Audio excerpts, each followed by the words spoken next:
Concepts versus experience. And I share this because this is anything that I'm talking about now has absolutely been my experience. Um, so I'm going to use extreme examples because when we're trying to find stuff that's outside of our thinking, oftentimes we need a lot of contrast in order to understand the message. Because our brains have a hard time because we live in such a dualistic right or wrong society that our minds will go to wanting to pick a side. And you'll see what I mean in just a minute with my examples. So I was very, the first stage of my interest into spirituality and self improvement and philosophy came from struggling to find the right movement or the right religion, and I jumped from thought process to thought process, from book to book to book to book to book, and I loved having conceptual conversations with people. And so, what do I mean by that?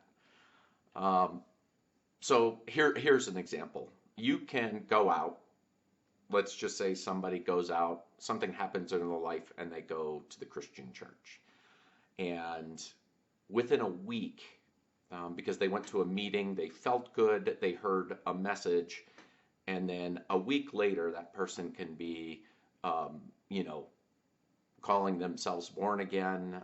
They can be, going out and saying how right spiritual or Christianity is, and and they can be spreading the message that they found the true and one way of being in this world.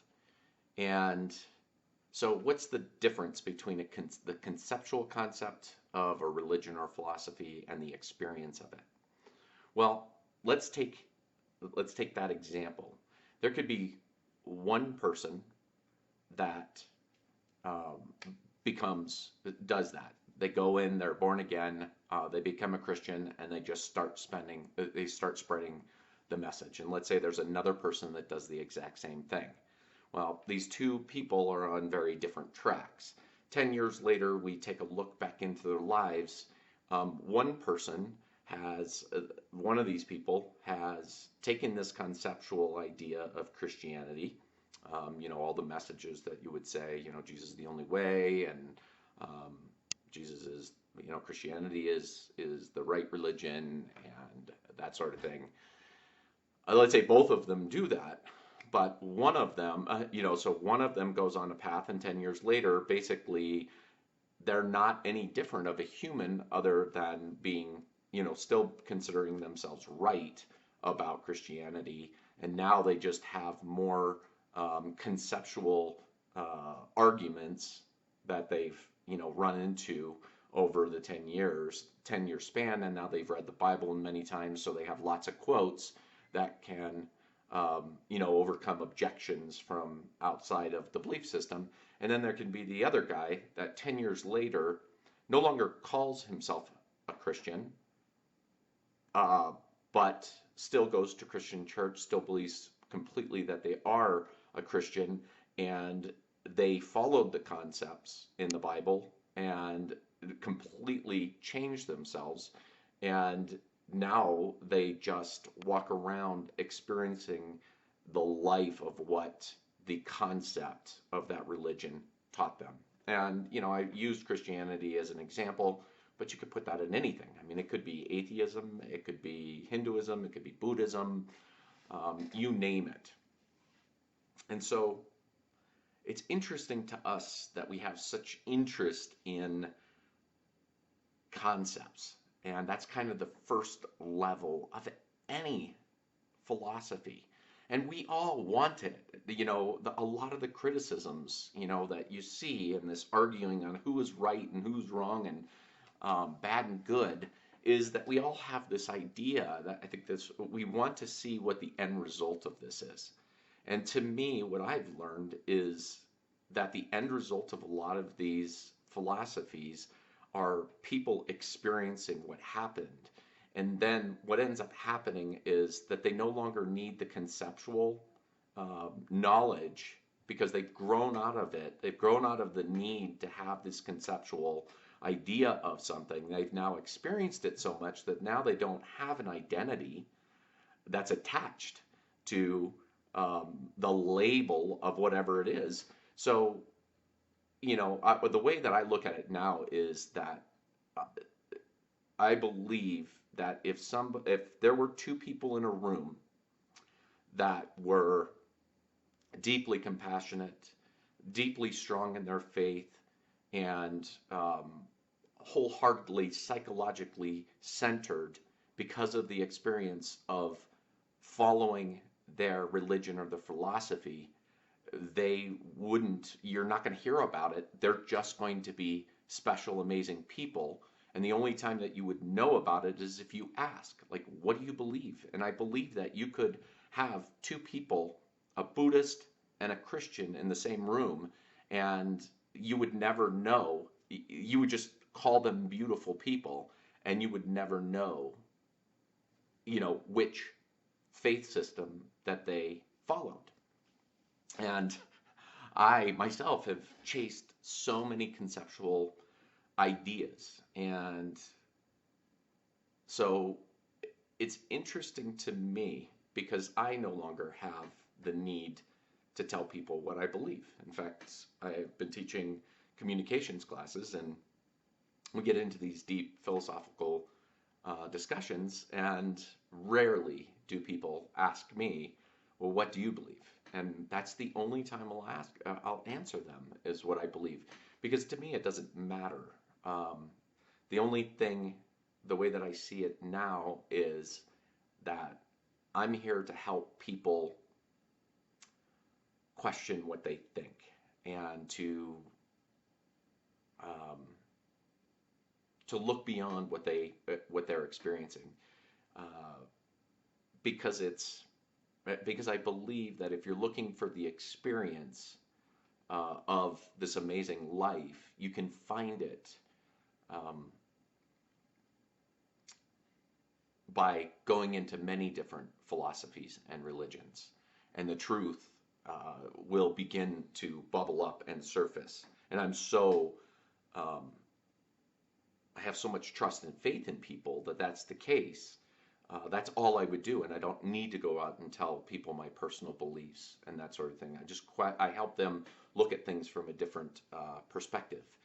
Here's a good example. And so we're so trapped and trained into be attached to conceptual ideas because we live in a right or wrong um, culture. So I have listened to tons and tons of atheistic. I've always been, okay, let me start with this. I've always been, I believed in God. I didn't know whether, a lot of the time I thought it was Christianity was right. And then I expanded my idea of what God is. But I went through a stage where I was watching a lot of atheist stuff, and atheism stuff is mostly just anti-religion. And I learned a lot, and it became a part of who I am. Now, I've also studied Christianity, and I've learned a ton from that. And I would say that a lot of my unfoldment and my experience has been through Christianity. And, but our culture, and I'm making this point, is our culture would say that I have to make a decision between one or the other. I cannot find, I can't find truth here and truth here. I need to say this is right and this is wrong. So that's a dualistic mindset, and it has us trapped. It has us trapped into expanding our world and looking at things from different perspectives. That we can't hold a faith or a truth that we believe to be true and question something, and think that something else might hold more truth. And the thing is that I believe that I could go either way.